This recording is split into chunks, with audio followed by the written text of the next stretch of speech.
on this episode of the WildFed podcast. Not everything that I've had out there is good, but I'll eat a bite and tell you about it. People are used to pork, chicken, beef. It's not like we have been tasting meats like we taste wines. People don't have a sophisticated meat palate very often. Raccoon, possum, muskrat, pythons in the Everglades, armadillo in Texas, beaver tail soup. I like bear. I fed my wife a coyote one time, and she loved it. There's 7 different types of mussels on this fish. It tastes like pork. Why don't we try treating fish like we treat land animals in the way that we have different cuts and aging fish? Most of the things that people say they don't like, they haven't tried it. There's a lot of people who seem to think like if an animal wasn't killed by a person, then it would just live forever. People are coming out of the city to find the source of their food. They're going out and shooting their first deer. I applaud anyone that takes the time to locally source their food. Episode 92 of the WildFed podcast, A Sophisticated Meat Palate with Scott Leysath, is brought to you by Surthrival. Since 2008, Surthrival has produced one of the finest metabolism-enhancing and anabolic supplements on the market. That's Elk Antler Extract. Beginning in the spring, elk, just like the rest of the deer family, grow their enormous antlers in just a few months, and each winter they fall off and are discarded, only to be regrown the following spring. This incredible feat is the result of powerful steroidal compounds and growth factors that can be consumed by humans with some dramatic effects. Effects like enhanced metabolic function, tissue repair, hormone upregulation, immune modulation, and more. Right now at surthrival.com, all Elk Antler products are 15% off with the coupon code FIT15.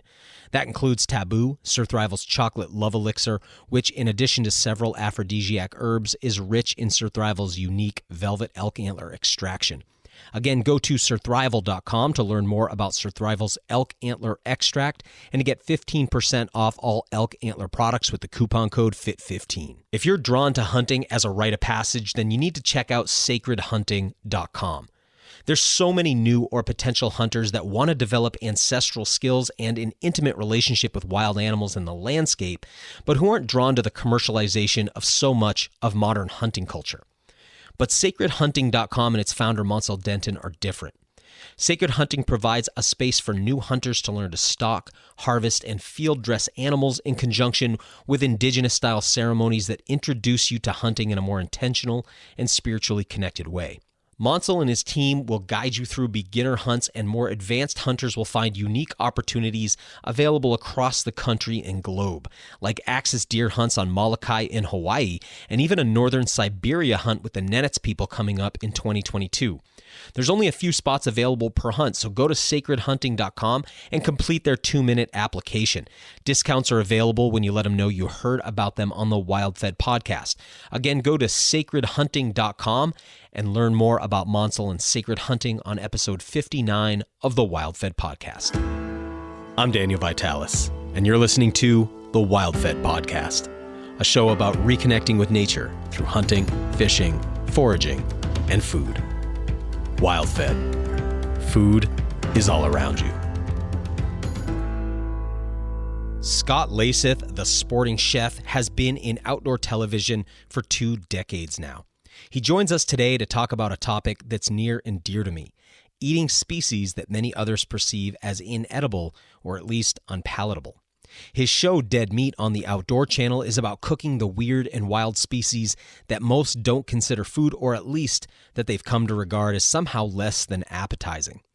I love a conversation like this one, especially with someone like Scott, who's really been there and done that, because he already knows what I've recently learned. When you press people who call a lake trout a mud hen, or say a red squirrel tastes like pine, or that a carp should be thrown out with a cutting board, they've almost never actually tried these meats themselves.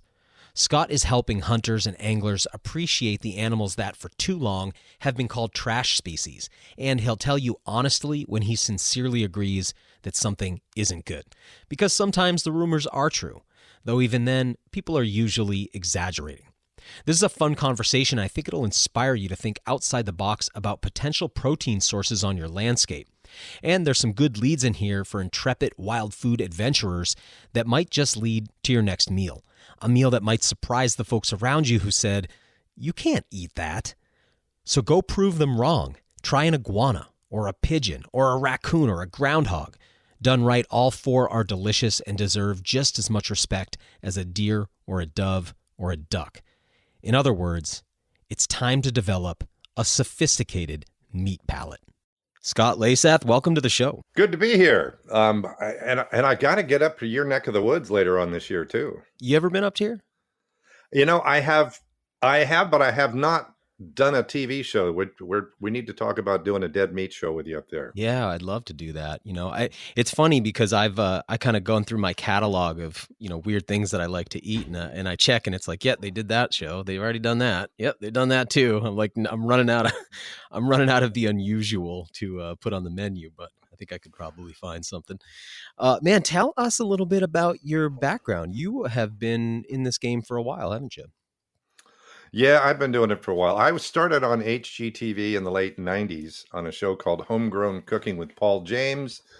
I worked on both sides of the camera. Before that, I was vice president of a 33-unit restaurant chain before I had my own restaurant and catering business for 8 or 9 years in Northern California. The original Sporting Chef show, this is the 20-year anniversary of Sporting Chef. Wow. And no now way.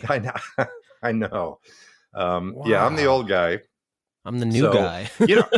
But what's kind of cool is, when I first started doing this 20 years ago, there wasn't really a whole lot of other people doing it. And now I love that cooking has become such a thing with the outdoor community, whereas before it was crock pot and a cream of mushroom soup and wrap everything with bacon. It's kind of gone beyond that now. Jalapeno poppers. Right.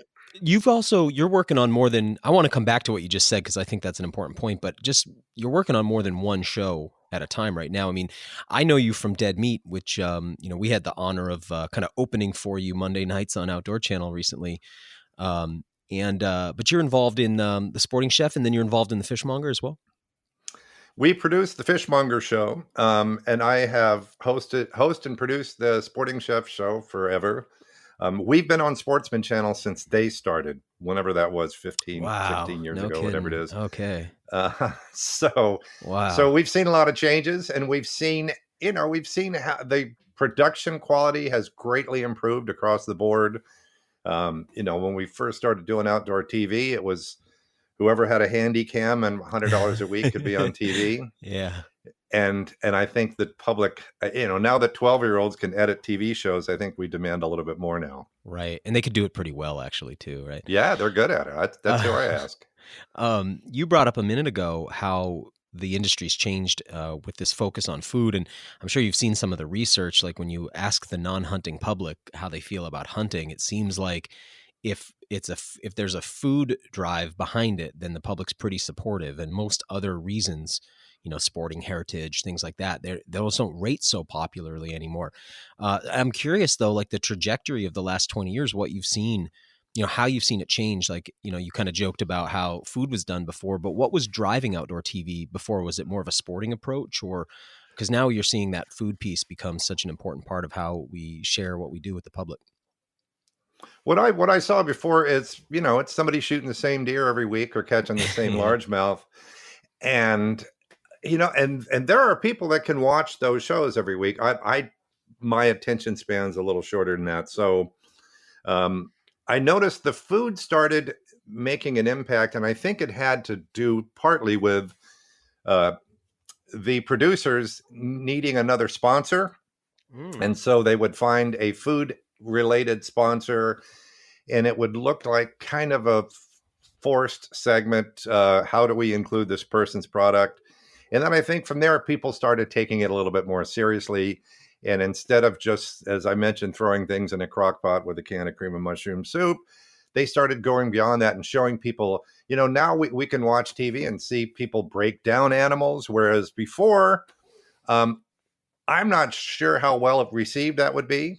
Mm-hmm. But now it kind of makes sense. And I think having more mainstream shows like on Discovery and larger cable networks like that, you're seeing more of it. You're seeing the swamp guys that are whacking gators every week.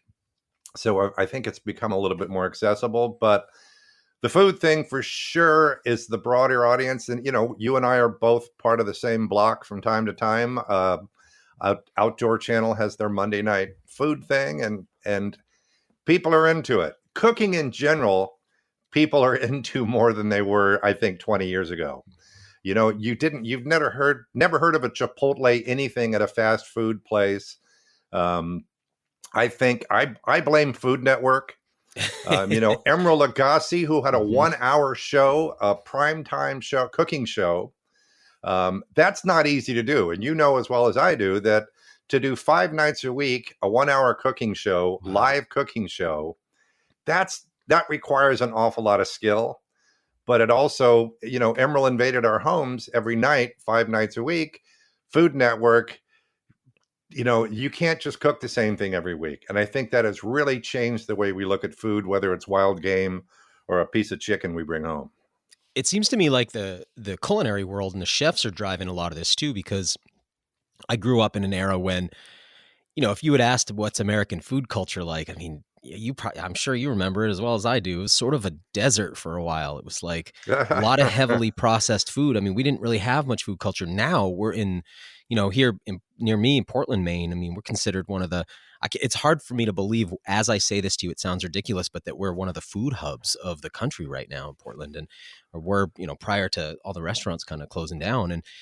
And I see how the chefs are looking for novel ingredients all the time. There's almost like an arms race for novel foraged ingredients, wild mushrooms, wild plants. And then of course, where they're in most cases not able to have wild game, they'll source farm raised game animals, and then wild seafood, right? So there's this like renaissance around that. So you must be seeing that too, where the caliber of the chefs has changed, their desires have changed. And now you have this phenomenon of all these, sportsmen who are exploring the culinary world too. Eh? Well, and for those of us who are on TV, we tend to be a little bit more of the creative types, and so that goes along with food. Chefs in general have really upped their game.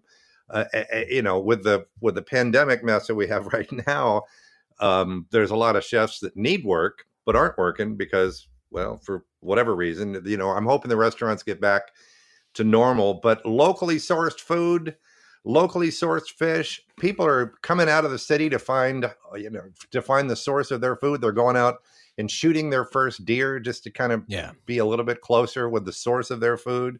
And I applaud that. I know that there's people that go, I can't believe these guys are coming out of the city. I mean, why? That's our business. I mean, that's our territory. But really, I applaud anyone that takes the time to locally source their food, use things that are in season. Just because you can buy a nectarine in January doesn't mean you should eat one. Mm-hmm. Yeah. And you're right. I mean, everybody I think is up their game. And again, I'm going to get back to Food Network. They're exposing us to a lot of different cooking styles, ethnic styles, and different ways of preparing our food besides just slapping something on a grill.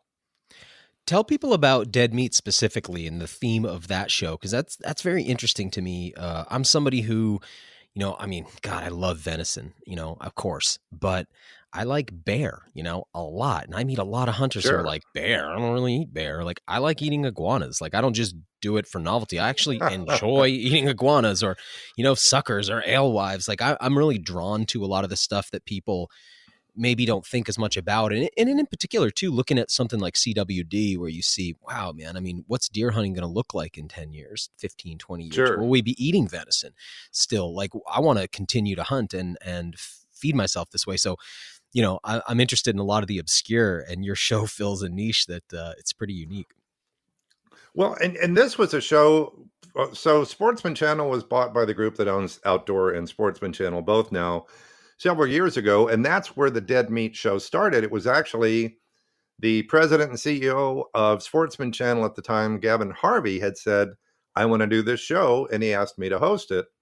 And at the time I had Sporting Chef going, but it's a great opportunity. And the Dead Meat show is not so much about me. It's about the people that I connect with out there. Like, it seems like a travel log kind of a thing almost, where you're going from place to place, meeting interesting people who do these things, huh? Well, and I love that. Last summer, we were in Nebraska with these turtle hunters. There's, 8 brothers.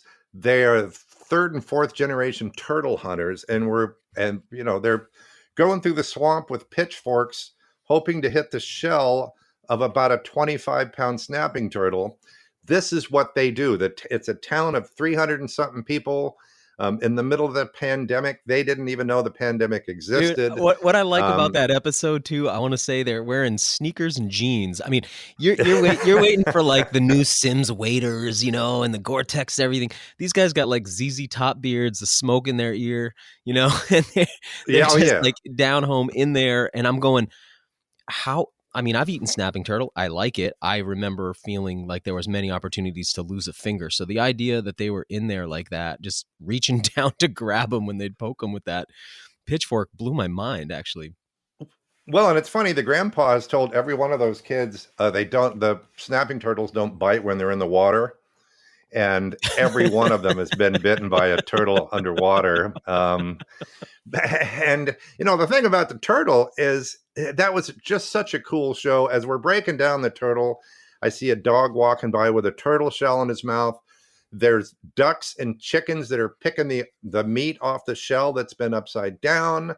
I didn't know ducks and chickens ate turtle meat, but what we never, just like what you do when you go out and shoot a show, you're never quite sure what you're going to get. Mm-hmm. And I don't want to go too deep with my research. I want to be surprised. Yeah. When I get to Nebraska and I meet this ZZ Top cover band, like you mentioned, it's really cool. I mean, for us, the big payoff is, we were in Missouri on a gopher hunt or on a groundhog hunt, and there's a big billboard for the Uranus Fudge Factory, full size deal. And me and the camera guy we did a whiplash. We're going, well, we've got to go there. And then we did a little interview with the mayor of Uranus. And, we didn't know we were going to find the Uranus Fudge Factory, but it's just cool being able to meet these people. I love different cultures, different ethnicities. Not everything that I've had out there is good, but I'll eat a bite and tell you about it.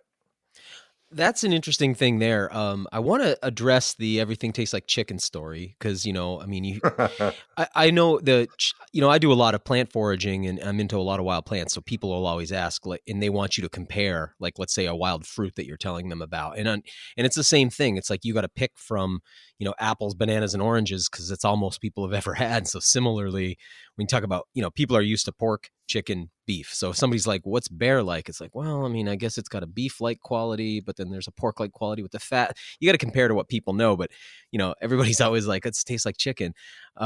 It's obviously more complex than that, but it's not like we have been tasting meats like we taste wines. People don't have a sophisticated meat palate very often.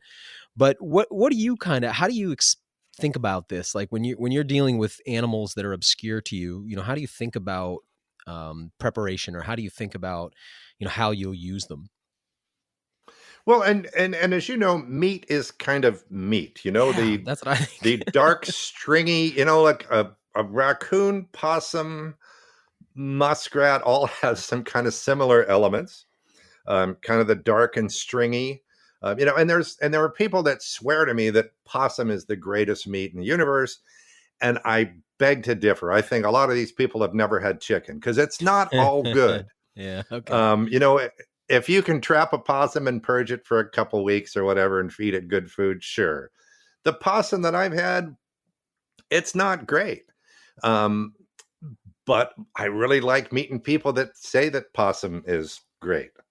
And so to describe what possum tastes like to somebody who hasn't gone beyond domestic meats is a bit of a challenge, because you can say, okay, if you picture, let's say, kind of a greasy, stringy meat with a little bit of off flavor to it, like let's say, that when you get that feeling when you bite into liver and you're not really a liver guy, just a little bit of that in there, and then the problem is now nobody's going to eat it because I haven't really described it all that well. Honest tasting notes. And you mentioned iguanas. We were just in Puerto Rico last week, and we wore the iguanas out. And I've cooked them in Florida before. I thought they were, the first time I'd had them, I thought they were a little frog leggy in the meat. But then when I had them last week, I'm going, I don't know where I came up with frog legs, because they didn't taste like frog legs. It was more like a kind of a chicken thigh with a little bit of a fish tinge to it. Yeah, a little bit of an oil in there that's different than what would be in a bird, but the meat it does have that white meat quality. How do you like preparing an iguana, by the way? And one of with the dead meat show, we really want other people to show us how they do it, but it was boiled, get the skin off. They have a little salmonella problem, so you don't want an undercooked iguana. What these guys did in Puerto Rico, they had an herb, and I can't think of the name of it, but it was a member of the cilantro family. Oh, cool. And then they had their own spices, and they just simmered it until they could pull the meat off, and then they put it into a pastry with cheese and onions and celeries and peppers, and then deep fried it. Okay. And that was like an empanada kind of. It was like an empanada, yeah. And that was our lunch, was the deep fried iguana empanada, and they were delicious. But I mean, it could have been anything in there, right? Because there was so much other stuff. But then I did just pull some of the meat off and try it, and it, there's nothing wrong with it. They don't eat them in Puerto Rico. There are so many of them. There are allegedly around 10 million of them on the island. We were shooting 15 and 20 out of one tree. What were you shooting them with? Air guns. Yeah. We had FX air guns in 25 cal. Yeah. And they've got little clips on them. I mean, they are really semi-autos, cool. or it's not bolt action. These are it's all compressed. So it's you've got an air tank on it that's about the size of a water bottle that you keep refilling. And so there's nothing to cock, nothing. It's all pressurized. But you can take follow-up shots without having to run any kind of a bolt or reseat a pellet. Right. Yeah. It's just pull the trigger. Like the perfect thing for iguanas. I'm always catching them with snares. I use like a fishing rod with a snare on the end, and because I'm often in the Keys where I don't want to be running around the street with something that people are going to perceive to be a firearm. But yeah, I'm always wishing I could just be taking shots at them. So they're not, because I kept hearing stories like that Puerto Rico had sort of this, blossoming iguana culinary market. That's not happening there from your experience? No, they don't eat them. I mean, very few people eat them there because there are so many of them. I mean, they think of them as rats. Nuisance, and what people don't understand is how destructive they are. They dig holes in the ground, and then they go back up vertically with that hole, and then they'll pack 40 to 60 eggs in there, and those eggs can sit in there for 3 years. Wow. Meanwhile, what they've done is they've done all these holes into the road and the levees. The rainy season comes, the holes fill up with water, it erodes it completely compromises the road and the wetland and the levees, and so they don't want iguanas there. Yeah. They started out just like in Florida. Florida, we could do 2 more seasons in Florida with all the invasive there, but they just want to get rid of them. They don't want to eat them. There's too many of them. Again, they're pretty much like rats there. Yeah, they're not looked on too fondly. What are some of the other things that have been maybe you've liked or really disliked that are sort of maybe unusual to people when you tell them about it? Python, I thought, was one of the worst things I've had. So we were airboating for pythons in the Everglades because we were told that there's pythons everywhere and you'll never see a dog or a deer fawn in sight because the pythons ate them. We didn't find any. I'm wading through the swamp looking for pythons, kind of half hoping I don't find one. And the guy, the guy that we went with, really good guy. He brought a python with him. We didn't pretend like we caught a python because we don't do that. If we don't get one, we don't get one. But so we cooked it. He made python and cheese grits. And the grits were good, but the python itself, really high in mercury, super tough. I brought some home with me. You can pound the snot out of it. It's still tough. I mean, it's just real tough muscle. So, a 10, 12-foot python isn't good.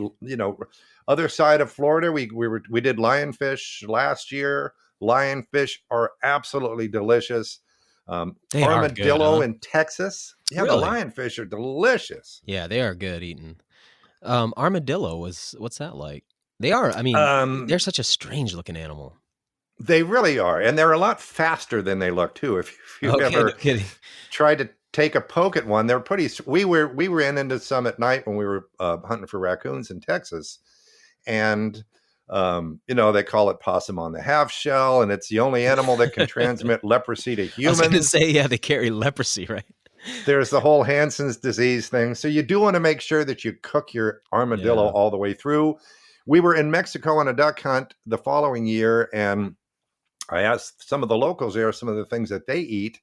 This was around Mazatlan, and one of the things they mentioned was armadillo. And I said, "Well, how's the leprosy here?" And they said, "Oh, it's really bad." So I'm thinking, did nobody tell them? Did nobody mention that you should really cook your armadillo all the way through? The way we cooked it, it tasted like pulled pork. Okay. It's and people talk about pigs. What does a pig eat, right?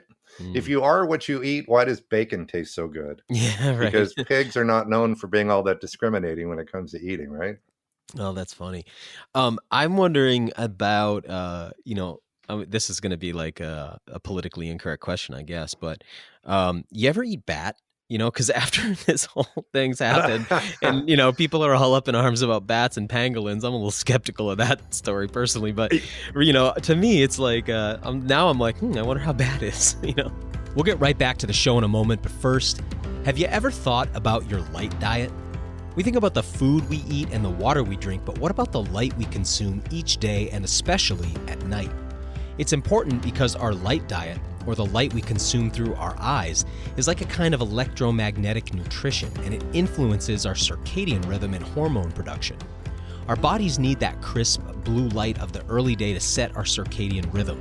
That's our body's internal clock, and that's why it's so good to head outside first thing in the morning to jumpstart your day. But our computers, tablets, phones, home lighting, and vehicle headlight LEDs also use blue light that tricks our bodies into thinking that night is day, upsetting our melatonin production, disrupting our sleep, and even impacting our all-important mitochondrial function. That's where Raw Optics comes in. Raw Optics produces the finest blue light blocking glasses to filter out the unhealthy, or rather untimely, light from our devices, helping to optimize our light diet and restore our circadian rhythm. Raw Optics are the only blue light blocking glasses that use melanin pigment infused lenses, not an external coating that can be rubbed off. They're streamlined and stylish, and they have daytime and nighttime designs. If you work on a computer, spend a lot of time on your phone, or drive at night where bright blue LED headlights are shining into your eyes, you need to check out Raw Optics. Go to rawoptics.com, that's raoptics.com, for 15% off your order. Again, it's spelled RA Optics, and you'll get 15% off by using the coupon code WildFed. Now, back to the show. I would eat bat. I would eat a bite of bat. I would probably not have bat sushi. I would want to make sure it's cooked all the way through. I don't want, I would do a little more research than that. So, you had mentioned bear. We did a bear show in Minnesota last September. And Buddy Topher, who's a regular on the Sporting Chef show, got a bear tag, shot a 400 and something pound black bear in Minnesota. And I ate the bear liver. Mm-hmm. Now, Daniel, have you had bear liver before? Oh, I have. So I didn't like bear liver. I like bear. But this bear liver tasted like a wet, gritty sponge. And then I went to the Minnesota DNR site, and they said, don't eat bear liver. It's so high in B vitamins that it can be toxic. So, I didn't eat a big plate of bear liver. And I'm not a big liver guy in general. I mean, I'm okay with bird livers, but when it comes to bigger livers, calves livers and stuff that my parents tried to get me to eat, it's just not one of those tastes I've developed.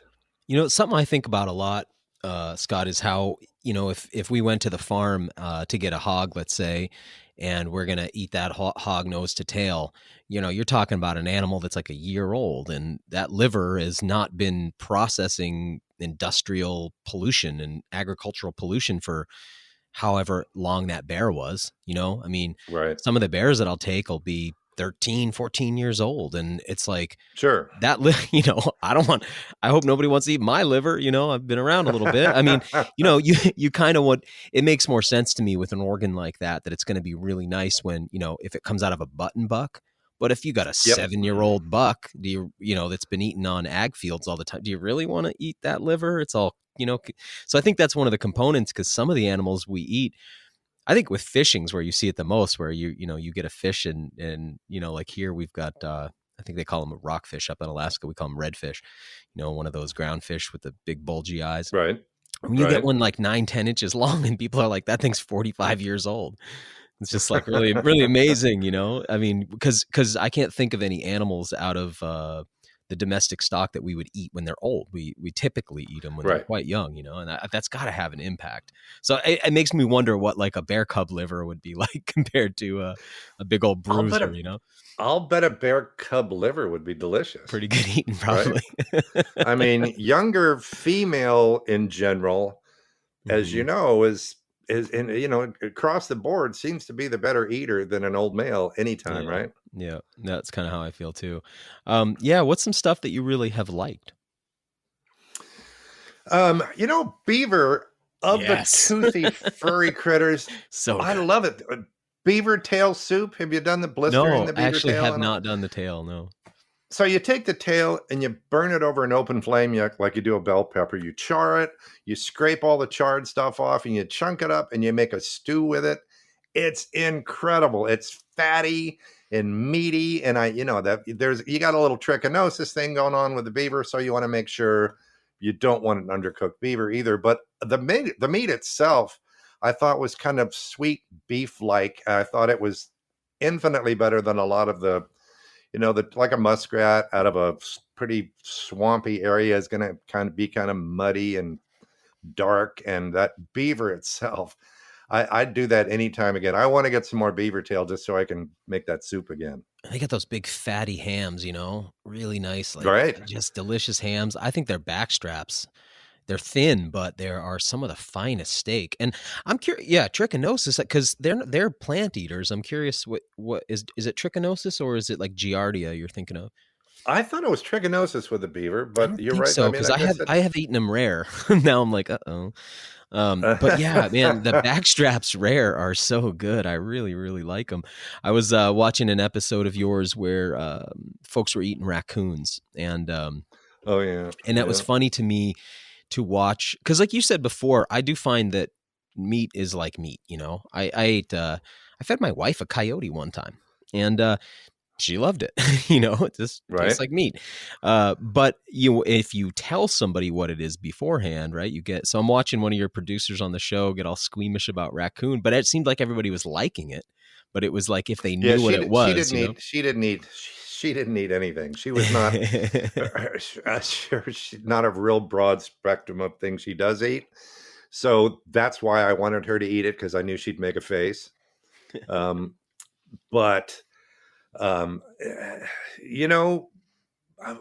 got to look into that beaver, the trichinosis. One of the things I do remember about beaver is you don't want to hit that castor gland, do you? Yeah, right. Because then it's almost game over if you do happen to nick that thing. So yeah, right. Besides, those people sell those, huh? They're worth some money. We have this thing here in Maine. We can sell a gallbladder from a bear, but in New Hampshire, you got to leave it in the field.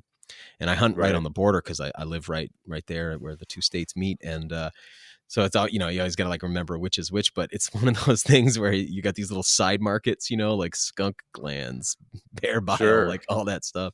It's really interesting to me. You were telling me before we got started that you guys do projects where you feed the homeless. Tell us a little bit about that. So I've been the executive chef for Sportsman Channel's Hunt, Fish, Feed program for about 14 years now. I think we fed about 35,000 people. We use we shoot a lot of pigs in Texas and Oklahoma, use it to feed first responders, homeless folks, military families. We fed 1,000 people with salmon out of Lake Michigan at the Great Lakes Naval Base. Wow. In a normal year, we'll do a dozen or so homeless feeds. We're using venison, wild pigs, that kind of thing. It's funny. We were in New Jersey after Sandy, and we were told by the state of New Jersey never to come back again because it wasn't USDA inspected. And on the other hand, Virginia, the single largest source of protein for the shelters, is deer donated by hunters. They donate Wow. hundreds of thousands of pounds of deer meat every year and keep the shelters in sustainable, high quality protein.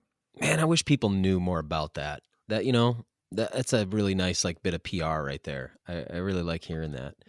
Well, and that's part of the reason why we do the program in the first place is, we'll make a big deal out of it with the local news, and we'll get some of the affiliates involved, like a Comcast or Dish Network, and we want to tell people what these hunters are doing. I don't think a lot of people quite understand what those of us who buy hunting licenses every year, what we do to contribute. And, whenever there's a natural disaster, you can count on the hunting and fishing community to show up with boats and waders and gear and whatever else it takes to get people some help. In your personal, hunting and fishing, what are the things, outside of the show that you do or the shows that you do? What are the things that what do you like to hunt? What do you like to get out and do? I much prefer a bird hunt over anything. I've got English setters. I've always had English and Gordon setters, and I love following dogs. I'm also the cooking editor for Ducks Unlimited magazine, have been for several years. And so we're in Northern California. We've got 100+ day waterfowl season. We can shoot 7 greenheads a day for 100 and some odd days. And so we've got a lot of ducks and geese here. We're long on turkeys. I've got them landing on the roof of my house. But I just love following dogs. To me, I'm not much for the put and take, the planted birds. I mean, I know that's a lot of people can do. But I'd rather, and where we used to have a whole lot of pheasants here in Northern California. I'm not quite sure why we don't have so many. We have a 6-week pheasant season. Our quail season follows the same as our waterfowl season. It's 100+ days. We got a lot of quail, but to me, there's just nothing that beats that dog going on point, or a flock of pintail coming in on you at 6 o'clock in the morning. If given the choice, I would rather shoot a bird than a deer. I've got so many rough grouse drumming on my property all the time, but I don't have any friends who have a dog that points, so it's just nothing I've really ever gotten in. Opportunistically, I'll take one on the property or whatever. But if you're ever up this way, man, there's quite a few here, and woodcock too. Right now, they're breeding, so every evening outside of my house, it's. Well, and I grew up in Virginia, where we had lots of grouse and woodcock, and I have not shot a grouse since I left Virginia many, many years ago. So ruffed grouse is on my list, and if you've got them, I'll be there. Yeah, you come, let's work them, man, because I like following dogs too. I've done a lot of bear hunting over dogs, and I really enjoy working with dogs. I think it's pretty awesome. But that's a bird that my wife loves chicken. She grew up just like in skinless chicken, like an athlete, right. And so I'm always trying to recreate that as much as I can. I do a lot of stuff with turkey, and she likes that. But man, rough grouse makes her real happy. It's like your most flavorless chicken, I want to get back into the grouse. We'll go up to Canada and shoot a few Sharpies in between duck hunts and that kind of thing. But the ruffed grouse is like no other. I remember hunting second growth logging roads as a kid, hunting in the Blue Ridge, the Appalachian Mountains, and really about the only time you'd see a grouse is when you sat down on a log to take a break, to have a drink of water, and one flies out from under the log. And you have limited amount of time to shoot at a ruffed grouse going through the trees, but it sure is fun. Yeah. So yeah, I'm ready to get back into that. On the topic of sort of obscure game animals, I've been the last couple of years getting into sea duck hunting here, and so we hunt eiders, long-tailed ducks, and scoters, a couple species of scoters, and I think prepared properly, these birds are delicious. And by that I mean removing all the fat, the and skin, the sacrilege of duck, cuisine, but. You get this fishy fat on these birds, but if you take that off, the red meat rare is a beautiful steak meat, so most of the hunters won't touch them, Well, and you're absolutely right. The flavor of the skin on those things isn't good. No, it's not. And that's something we can do for the Dead Meat Show, because as you mentioned, a lot of people don't shoot them, and a lot of people that shoot them don't eat them. They give them away. And so I think that could be our main dead I would meat show. love to do that, because the thing I love about it, it's such an active hunt. Usually we bring out 2 boats, so you got guys in both boats speeding all around. It's a lot of action. You're on the ocean in the winter. There's so much about it that's cool, and the ducks are so beautiful. Eiders are amazing. They're so beautiful to see, like a Drake eider, and and just the conditions up here in Maine on the coast in the winter. It's awesome, and it's a small little scene of people that do it. So yeah, if we can put that together, that'd be a lot of fun. And I've got, I've gotten into this thing of, I don't know if you know anybody doing this, but I keep a little metal detector wand now.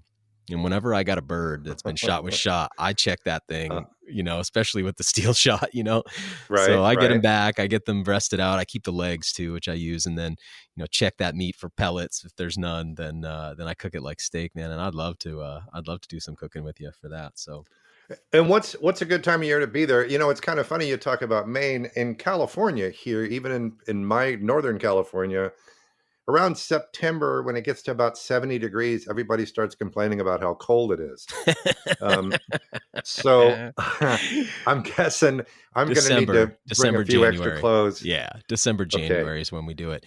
So there's snow on the ground, and I live, an hour from the coast in the foothills up into the mountains, and so it's kind of sucks. I got to haul my boat, 20-foot boat, down from the mountains, snowy roads, icy roads, the whole thing, but. And I can't winterize my boat right away because I'm trying to keep it until mid-January. But yeah, so it's cold. It's cold time of year. You don't want to go in the water, that's for sure. And I usually bring 3-4 pairs of gloves, because as your gloves, handling deeks and handling birds, and you get wet, and you got to figure out strategies to stay warm. But that's kind of what I like about it. It adds a little bit of danger to the whole thing, which is pretty exciting. Well, I've got this thing called Raynaud's syndrome or Raynaud's Do you have syndrome. that? Yeah. Are you familiar with that? I lifeguarded, and I had at the ocean, and I had a person I used to sit the stand with who had it. So I'm familiar, because she would get taken out by the cold. My hands, I mean, I'll be fishing. It'll be 60, 65 degrees, and my hands turn white. And there's really nothing you can do about it. So if you can imagine, pheasant hunting in South Dakota when it's 20 below, you can't really feel your finger to pull the trigger. And so I own every glove known to man. Okay. It's essentially that your capillaries kind of collapse a little bit when it gets cold, right? And you can't get sufficient blood flow through them. Don't get enough circulation. And so somebody had said there's kind of a nitro thing that they can give you. I haven't found a cure for it yet, but I do have plenty of hand warmers. And the rest of me is fine. It's just my hands turn white and lose their feeling, and you run it under hot water and get the feeling back before you lose your hands. Just made me cringe, because every time I think I'll run my hands under hot water, it's so painful. We do, obviously we do a lot of ice fishing up here too. And so it's not effective hand lining with gloves on. So, I mean, your hands are out. It gets pretty cold, obviously, out on the lakes, because you got all that wind moving across there. And I've learned that I have to let my fingers get they go painful, then they go numb, then they come back like fire, which hurts so bad. And then once that happens, then I'm good for the day. Like once I get the burn, the rest of the day is good. But I want to talk about fish with you a little bit, actually. I'm curious on that level too. There's so many. I noticed, like, if you go over to New York State, for instance, the yellow perch, there's like a food fishery for them. You come here, it's considered a trash fish. Here we eat, I like to eat lake trout, but man, I mean, people here call them mud hens, and people think it's ridiculous that you'd eat one. You go to other places, they're prized, right? And so I notice with fish, there's a lot of cultural stuff. But I'm curious about some of the more interesting fish. I watched your episode catching stingray, and I have found that to be one of the most incredible and underrated meats. Wow. But I'm curious of some of the fish maybe that are not so good, or that are really good that people aren't thinking about. Well, and with that stingray, I caught a large one in San Diego Bay and brought it to a sushi restaurant buddy of mine. He did some amazing things. Anybody that thinks that you can punch out something that looks like scallops out of a stingray or a skate wing, thank you, is just stupid, because They don't even seem the same. If you can get fooled by that, then you're just a moron. The texture on those skate wings, on the Stingray, is like no other. But it's really, really, really delicious. It's weird, those little compartments of meat, like how it's a bit like shark, but more like what sharks like right at the base of a fin. You've got all those little strings of meat kind of. Right. The guy that we were with, he made something like, Stingray wing spaghetti. I was drooling. Kind of let it all string out like that. Did a creamy crab sauce with it, with a box crab that we had. And it was incredible. Asian carp.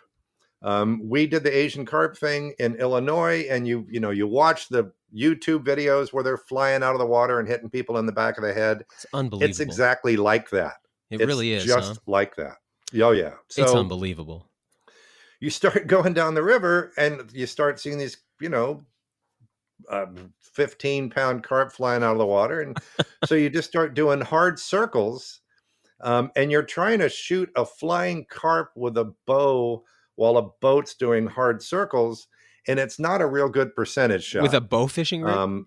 Or with a bow fishing rig. I mean, I think I would love to, shotgun them. shoot them with a shotgun. I think it'd be a riot. But what's cool about them, these are filter feeders. They're not bottom feeders. They're eating plankton. And the weird thing about it, when you cut them open, all this green ooze comes out of them. Out of their bellies? Just out of the inside cavity. Yeah. Okay. As soon as you cut it open, it's like this olive drab liquid that runs out of them. And I guess that's because of obviously what they're eating, but there's nothing fishy about them. And we took them to one of the guys that was bow fishing with us has a deli fish place in Chicago. And he took some of the bloodline out, took the skin out, and then left the bones in and ran the whole side through a grinder.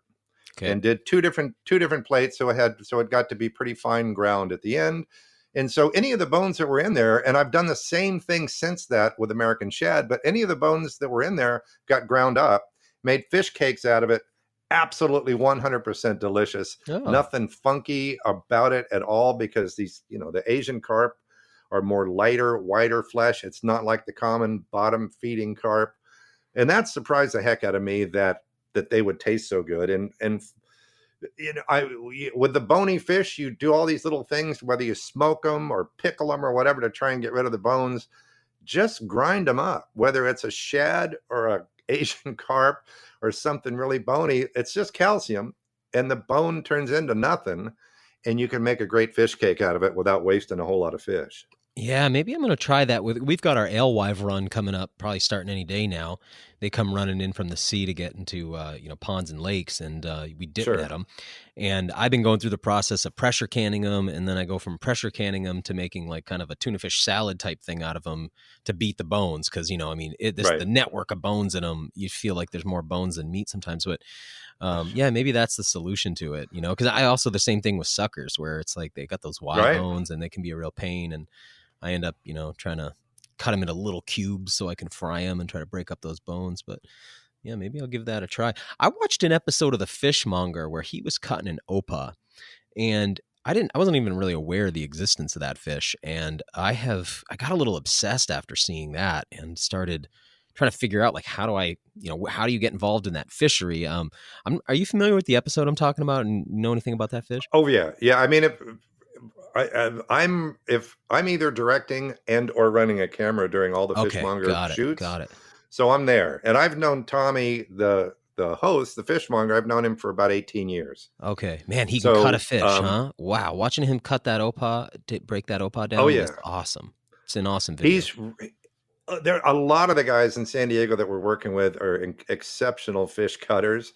I'll get you some opa. I'll have Tommy send you some. Oh, that'd be great. Because there's 7 different muscles. There's an abductor muscle by the pectoral fin that it looks like flank steak. And I've done kind of a pulled pork type of preparation with it. It tastes like pork. And then the belly fat itself is incredible. There's 7 different types of muscles on this fish. And the opa was, it was a bycatch. They'd be fishing for tuna, and they'd catch these giant opa or moonfish. In Hawaii, they're prized. Over here, Tommy's been trying to get people to catch on because they're very sustainable. It's a big fish. You get a lot of meat off these opa.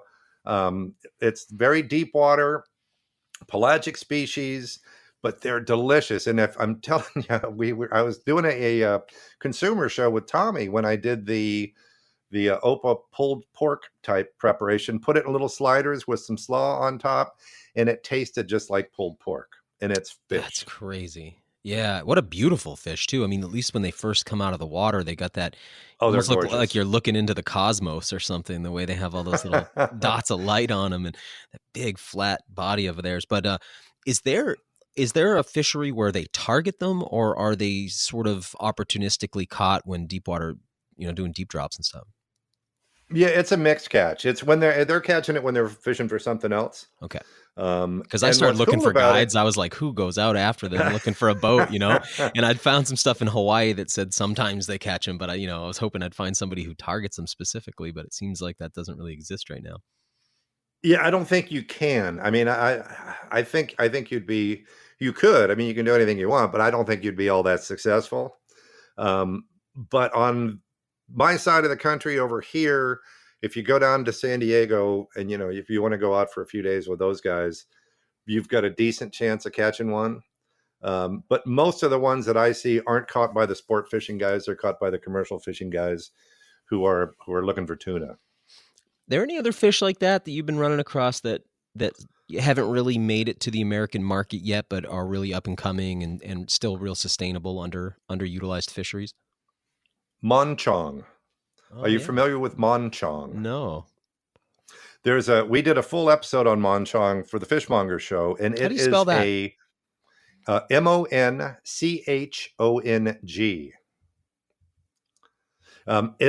It's kind of charcoal colored, big black eyes. Oh yeah, I'm looking at one now. The fish is incredible. Okay. One of the guys that at the sushi place we did, he did Monchong collar, a grilled Monchong collar, and he made sauce out of the Monchong eyeballs. It was cool. Good. Took the eyeballs, put some herbs in there. I think he used a little rice wine and just kind of let it steep, and then and then pureed this incredible sauce out of it that he served with the grilled Monchong collars, and it was out of this world. I mean, that's one of those things where you can.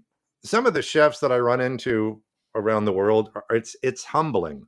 Yeah. I mean, I'm an okay chef. I can cook for 1,000 or 10 people, I can pretty much do what you need to do. But some of these guys, with their creativity, is just it's overwhelming. They are so good at it.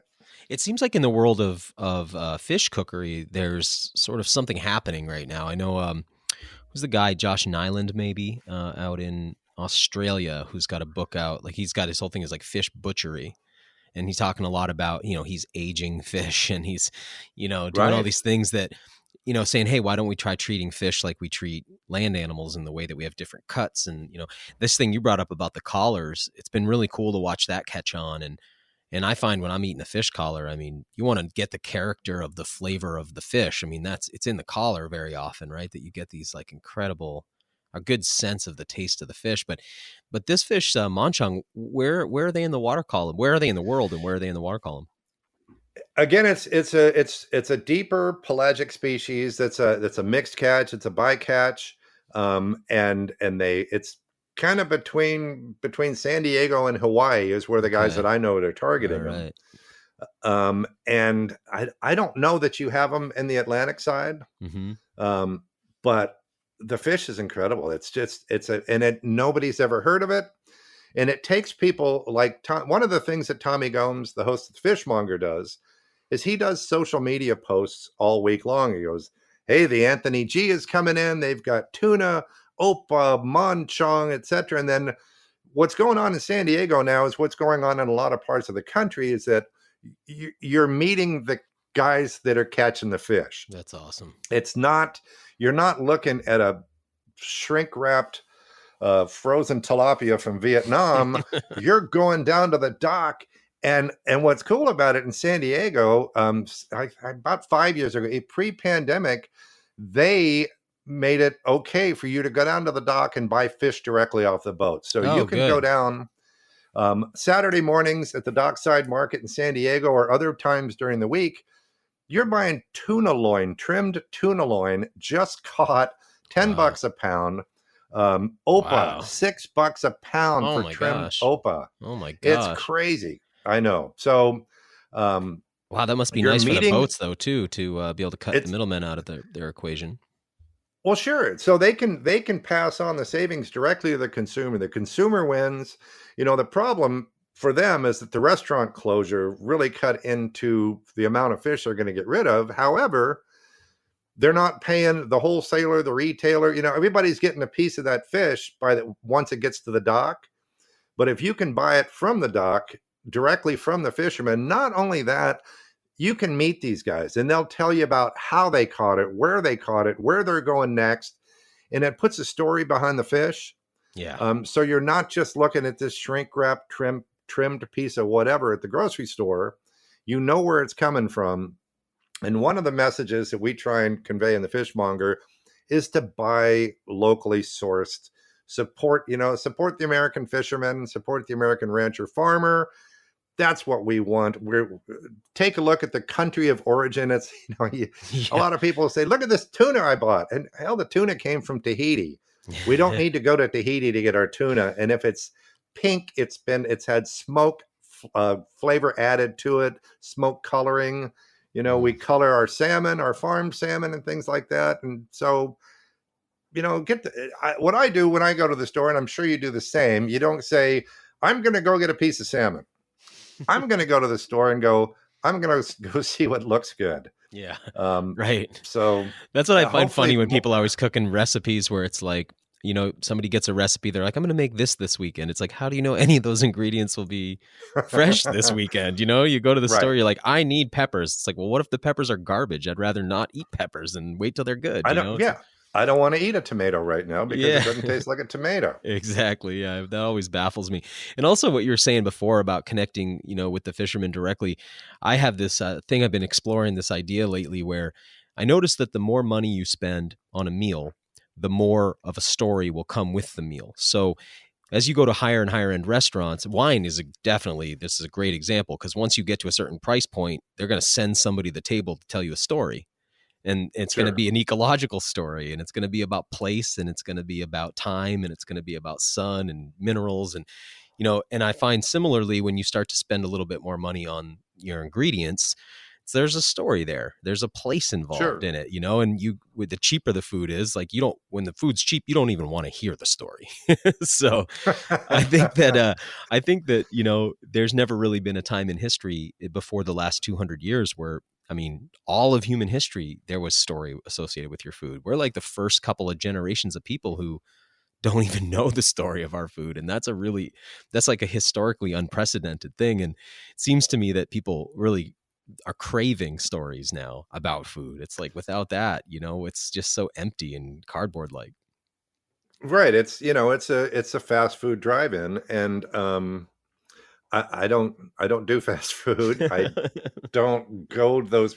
I don't remember ever being so hungry on the road where I said, well, we've got to go to, whatever fast food Yeah, place. right. I'll wait. And as I travel, I will normally go to a grocery store and Get ingredients. see what looks good there, Yeah. bring it back to a room and do that as opposed to going to get fast food. Yeah, man, I appreciate that. Do you have any, do you got like a list of dream animals that you are hoping to get to sample or work with or do shows about in the future?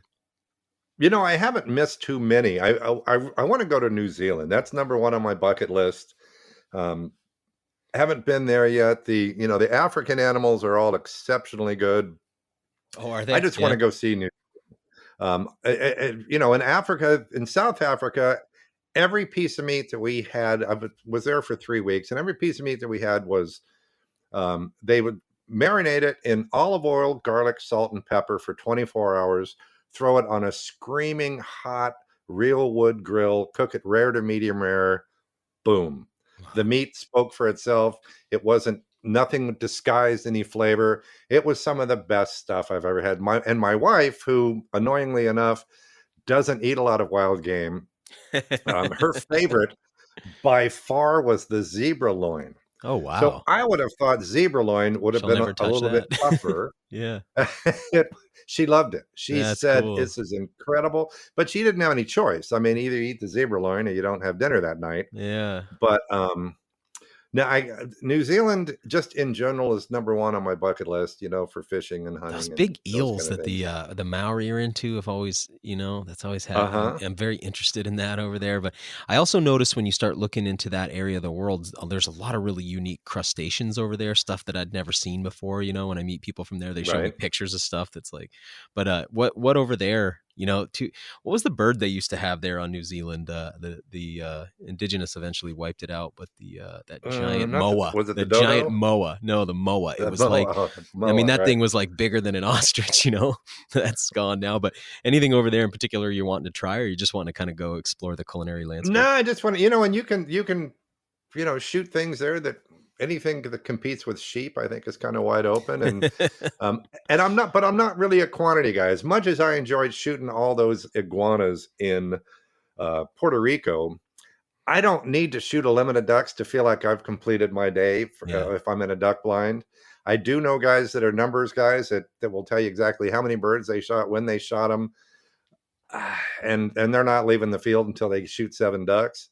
I'm not like that. I love the experience. I would like to go down to the South Island and catch giant trout. And then, they've got turkeys and geese and red stag and all those other things that I would love to shoot. But I just want to get there. It just looks like absolutely beautiful country, and the people are supposed to be pretty nice too. I've got this desire to get up to the Arctic. There's some stuff up there. People get so mad at me because I'm always like, man, I'd really like to eat polar bear. And people are like, oh my God, like, how could you even say that? Or I'm like, I'm very interested in trying whale. And people get so mad, but right. but I'm really so we've been intrigued trying to get to Norway for the last couple of They years. got some whaling over there. To do beluga whale. Yeah. Now, have you seen Seaspiracy by any chance? Unfortunately, yes, but I did. It's crap. Man, when you're watching that beluga whale, documentary. no, it's an activist thing. If you're watching that beluga whale thing though, and you shut off the volume, you're like, this looks awesome. It's Right. just like with their ominous mute. It's funny. He's trying to spin that as such an awful thing. And you're seeing a dad there with his son, like looking down at the water. They're bringing in the whales. I'm like, this Right. is beautiful. And he's trying to sell me on plant-based shrimp. Give me a break, man. But people aren't seeing Seaspiracy for what it is. Mm-hmm. I've had people, one of my wife's coworkers sent a blanket email out saying, if you watch this, you'll never eat fish again. And it's a load of crap. It is they're saying don't eat fish. Their bottom line is, it's not a documentary.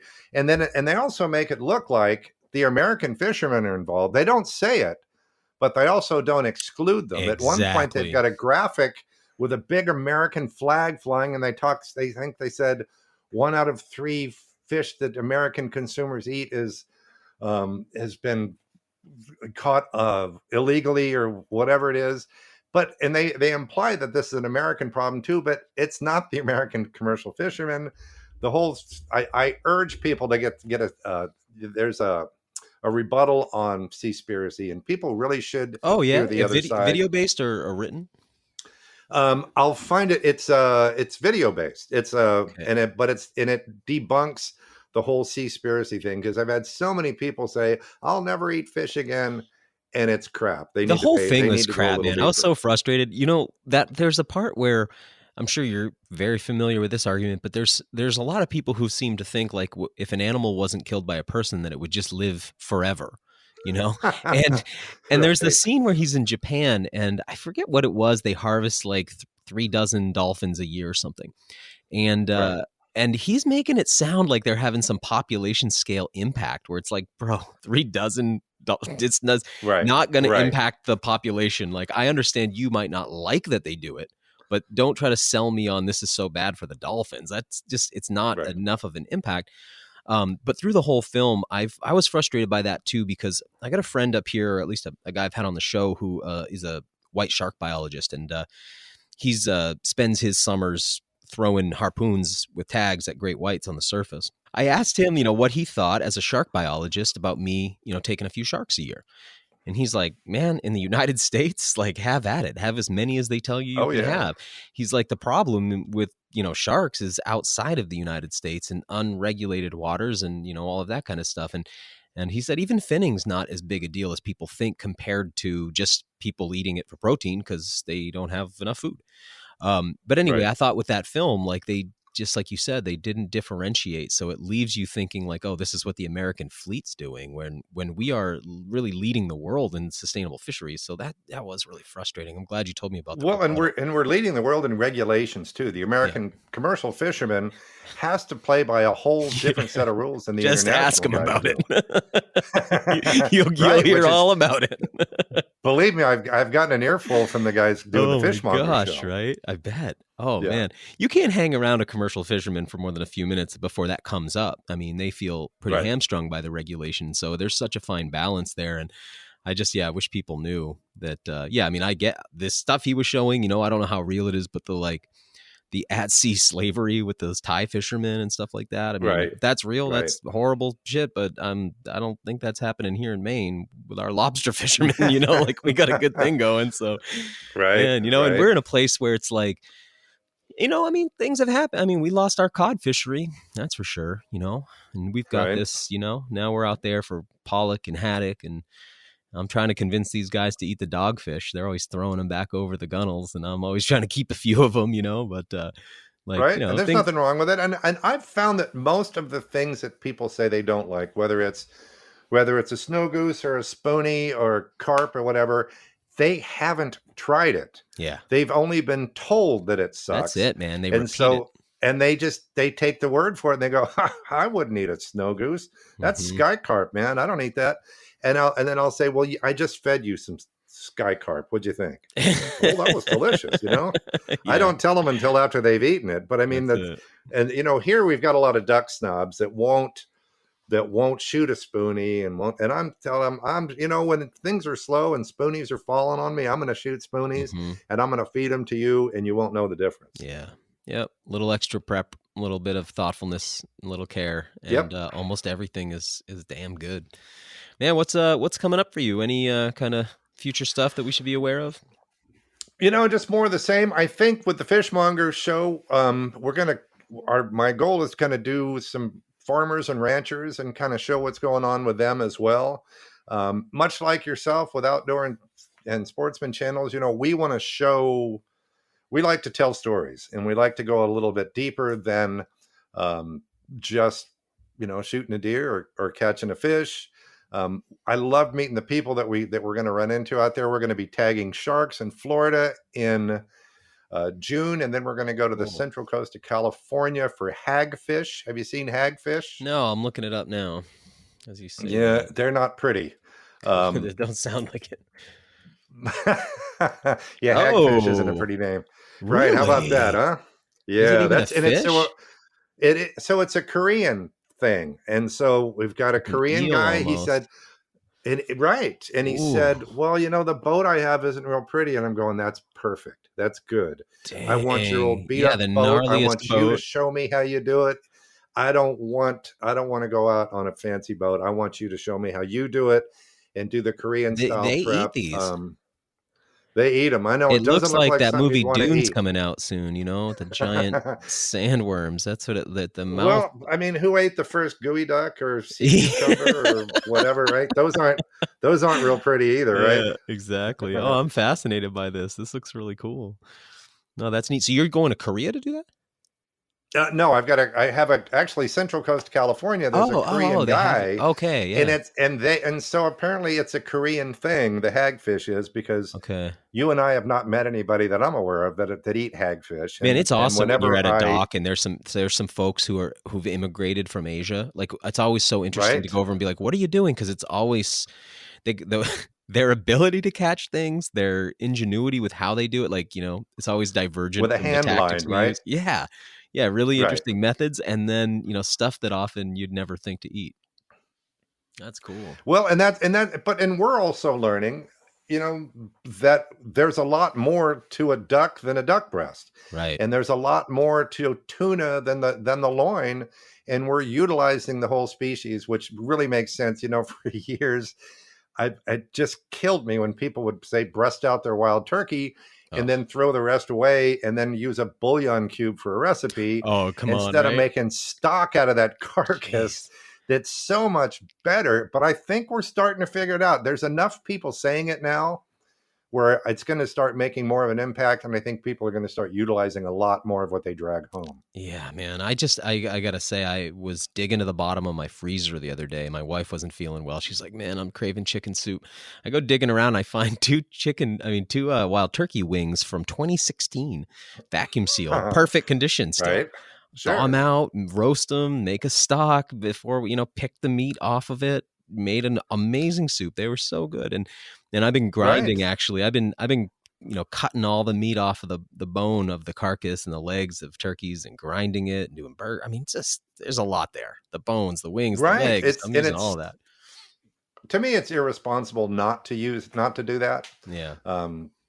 It's kind of a wanton waste issue for me if you're just removing the primal parts of an animal and then throwing the rest away. I mean, for people that have never had deer shanks, most people don't keep them. Most people cut the legs off and throw them away. And those shanks are incredible. Yeah. The deer neck for me is about as happy as I'm gonna get. I mean, it's so good. Right. Yeah, that's cool, man. That's what really excites me about your show is just this is the direction that things are going and need to go. But we obviously need to do that work to change the culture, because obviously I feel like hunting and fishing need a slightly new look for the world we're moving into, in order for It's the weirdest thing, the idea that hunting and fishing could ever be under threat, given that they're the most ancient human activities. But it's like it's got to be refaced in order to survive this kind of really rapidly changing social environment. So I think the work you're doing and some people are still never going to get it. I mean, the same people that neither one of us wants to head into politics at this point, but just a greater appreciation for what hunters and anglers do for the environment, as well as the animals that have to be harvested. Mm-hmm. There's a whole lot of people that don't want to do that, and I don't suggest that anybody who doesn't want to hunt should hunt, because it's a very much a personal thing. I mean, I'm not just one of those guys that goes out and go, we're just going to go shoot a mess of ducks today. I mean, when I shoot that duck, I feel for that duck. Mm-hmm. I don't take it really casually whenever I'm taking a life of anything. I honor it. I appreciate it. And I think it's just really, really cool when you get to meet families like the turtle hunters in Nebraska that have generations of that kind of activity. And to me, that's so much better than sitting around watching TV. Mm-hmm. I mean, I know you and I have TV shows, so maybe I shouldn't say that. I know what you mean. But I tell people, get out of the house, turn the TV off, go outside and find a turtle. Or I make more shows than I'm watching. I guess. Man, where do people, where do I send people for you? Do you want to plug anything, your book, your any social media, stuff like that? Sportingchef.com, tons of recipes there. Doesn't cost anything. Go to Outdoor Channel and Sportsman Channel to find out when the shows air. We've got Sporting Chef is on first and second quarter, and I think you're going to see that on Outdoor Channel next year also. Fishmonger, brand new, will be running first half of this year on Outdoor, and then I think it'll go to Sportsman, and then the Dead Meat Show will be on both channels as well. You'll see new Dead Meat shows starting November of 21 for this season. Thanks for listening to the WildFed podcast. You can help us grow this show by subscribing and leaving us a rating and review.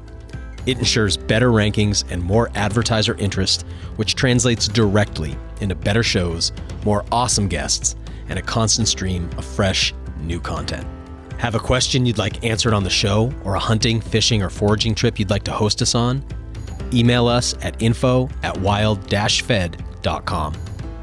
And be sure to visit our website, wild-fed.com, to check out the WildFed video show and store. WildFed. Food is all around you.